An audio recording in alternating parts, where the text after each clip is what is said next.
Students rarely ask for receipts, so we don't have a paper trail.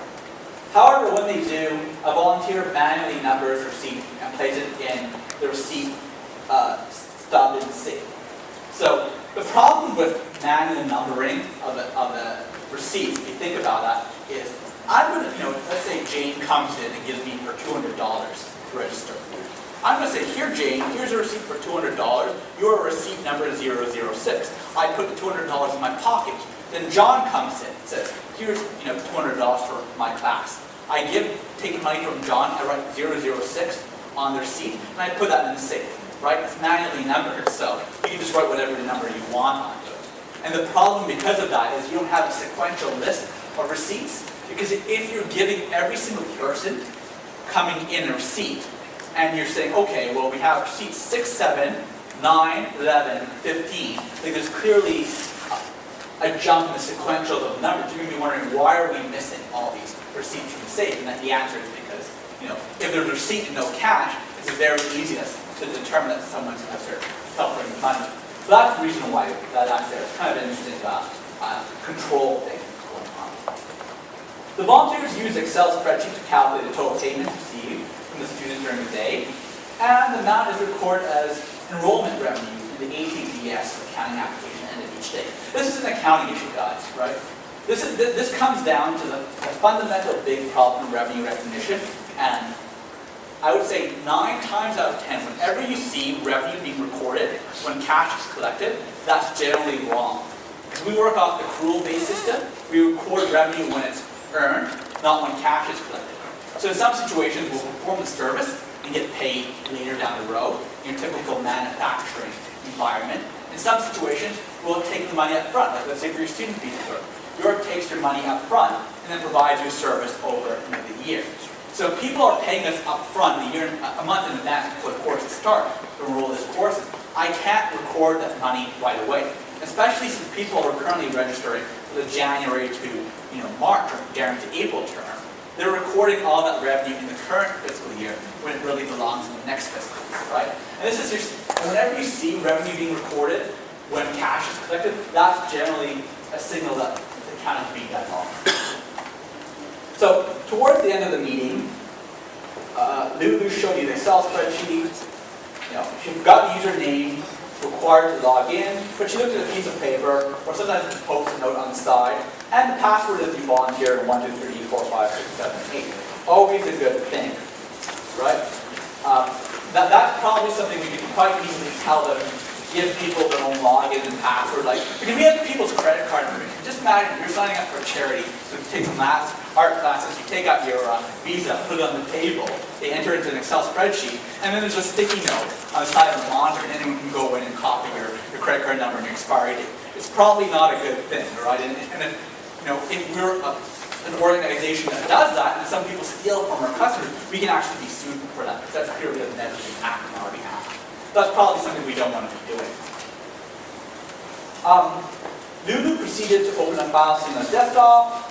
The file was, so I got ahead of myself here. The file had Excel spreadsheet, had name, address, blah, blah, blah, email address, membership number, payment method, credit card type, all the information you need to go onto Amazon.com and order yourself, a nice expensive watch. I don't know if you know this, but they actually sell like Rolexes off Amazon right now.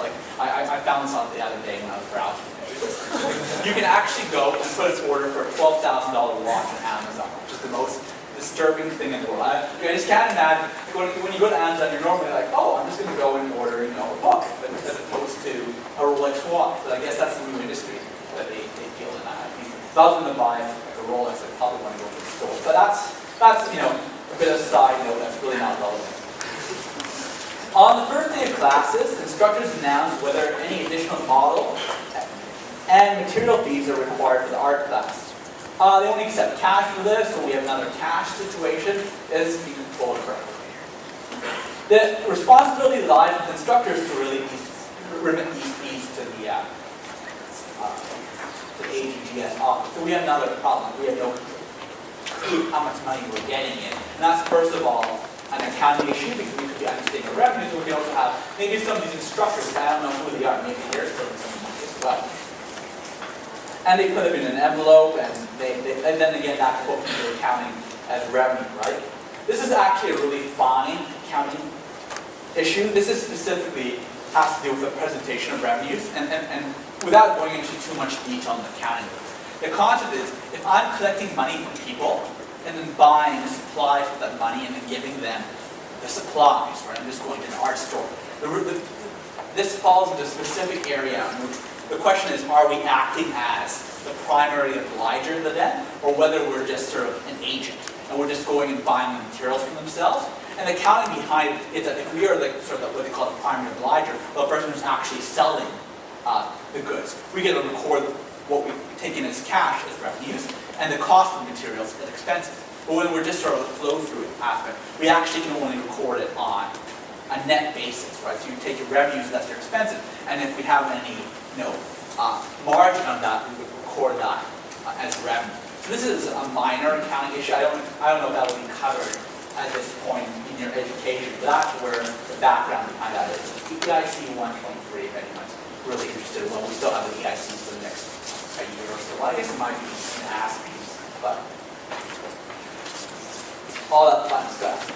So for this year, Lulu recalls that only, I guess 5 classes or whatnot have permitted additional material fees. Okay, that's kind of giving us a feel, well, maybe we're just not getting all the money from investors. Maybe that's another reason why we're not, having all the cash. And the key thing here is, just because, you're pretty sure that someone's stealing money, you have to be really careful, because, we're professionals. If we go and say, I think Jim is stealing all the money from the charity, well, maybe they're just not pricing things properly. When you make a statement like that, that's a really serious accusation. So you want to have an open mind and look for other reasons, not automatically think to theft or whatnot, right? And some of the times it will be theft, like in situations where you have a weak control involvement, you're not allowed to monitor it, you might have it, but have an open mind is good. So each instructor, has an expense account of $2,000 per term. The account is to be used for, art supplies, studio furniture, teaching materials, blah, blah, blah. Anything purchased by the expense account will mean deposited to EPGS. So they're giving us this information here to get into another issue. Purchases can only be made at one store. Each instructor is given a corporate credit card, and all purchases are paid by the APGS. There's no, the instructors are happy because there's no delay in getting reimbursed. So really, okay, I'm getting a feeling, so there's another process. Is this, okay, the instructors are happy, but do we have appropriate controls as an organization? Lulu said we should talk to Marina Nightingale, scholarship instructor. You met with Marina to get an understanding of the instructor's general thoughts on the expense account process. That's another example. At the end of the year, Lulu plans on booking the total amount of fees for purchases made in the year as an expense in the accounting records, right? So, in general, when I'm buying an easel or I'm buying a printing press or whatever the heck it is, and it has a life of 15 years, it's not an expense. Like, this is clearly an accounting issue. This has to be recorded as an asset, not just something that you want to be aware of. They're giving us some room to talk about an accounting issue. This is, your standard is an asset or not. You can go into your basic principles in terms of handbook section 1000, what are the criteria we need to look at. Expense account purchases that total $72,000. That's information that we use for our calculation. Other than instructor wages, the only other expenses incurred are operating costs to support the classes, which are about $20,000. Not just not the number we can plug in terms of trying to figure out why we have a shortfall in cash. Last page. Marina has instructed art classes and sculpture at the APGS for the last 7 years. She's fairly satisfied with the expense account process. Unlike other organizations she worked for, so everyone else is doing it differently, but we're special. The APGS does not have any annoying bureaucratic policies over the review and approval of expenses. I don't know if that's a good idea, Marina. I'm sorry, but maybe, the real question is what's to stop Marina from going, she wants a new easel every year, so she's just going to buy it. It's nice and pretty and shiny. That's a good thing, but where's the check in place to make sure they're not doing this? Because they're spending a lot of money. If you think about $72,000 is one of the significant accounts. Expenses, that's a huge expense, and we're not making any money as a charity. Well, let's figure out, okay, well, maybe we're just spending too much money on these art supplies that we really don't need. She's glad that BTGS chose curries because they're known for having high quality, blah, blah, blah. They're reasonable prices, easels, printing presses. They're giving us some information that we use in terms of case facts in our accounting analysis. And, they don't have great sculptures and tools, but she just takes cash and buys some other stuff. Probably not a good fit, right? And Marina dabbles in other art mediums in her own time, and has even sold some artwork other than sculpture. She also enjoys reading and long walks in the park. Right? And I'm not going to go reread the first page, but once we were going through the first page, there's actually a few points that we probably wanted to capture. They had some case facts that we needed to do our quantitative analysis, and they were a bit, hidden. We have up here the 3 terms in the year, how much we pay each instructor for a course, how many people are in each class. These are information we need to do our quantitative analysis. So I'm just copying that over to our outline as such. And there's a bit of stuff in the bottom right screen in terms of how we would approach it from an audit standpoint. I'm not going to go into too much detail over that because that's probably, for some of the people in this course, that's probably something you haven't taken audit yet. That's a 4th-year course, and that's still in this case. But usually when we're dealing with audit, there's specific approach that we take to that. And it is in the handout. You want to go over it later, and in terms of just for your own interest, or if it ever comes up in a future case, it's something you can consider using that approach to get what we call depth, or explaining, getting into the right format to get all the marks that we want to do in our case. So, awesome. We just read the case. That was exciting. That actually took a good amount of time. But you get a good feeling of what's going into the case. You understand everything that's out there. I know what it is. And I spent a bunch of time reading it. And my general feeling is, first of all, there's a lot of things operationally they're doing wrong. Like every page, almost every paragraph, you could pick things down and say, this is wrong, this is wrong, this is wrong. The problem is, we don't have enough time to get into the case and actually address all of it. If we try and address everything, we're just going to end up in a situation where we do one aspect of it and we miss the rest. And that's just never a good thing. Because if someone goes and does everything, they're going to get 4 marks. Because there's only a certain maximum amount of marks you can get in one area, right? So, what you want to do is, in your planning stages, you want to do a bit of ranking and figure out what you want to address.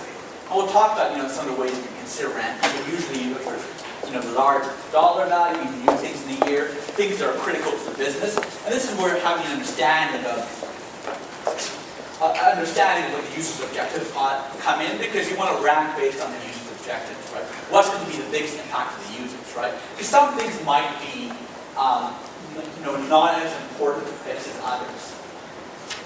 We're going to talk about time allocations and time management. You want to figure out how much time you want to spend on each of the requirements, right? Because it's one thing to say, well, in 15 minutes, I have, let's say, 15 minutes left. In 15 minutes, I'm going to divide it equally and spend 12.5 minutes in each issue. Well, some of the issues might be a bit easier to do, and some might be a bit more harder, take a bit more time. So you want to make sure your time allocations are, balance of how long you think it'll take you to do something, but are also somewhat even. You want to be spending, let's say, 40 minutes doing the accounting issues, and then the rest of the requirement you try doing 10 minutes. You're just going to do a crappy job on doing the requirements. I want to think about big picture issues. Is there anything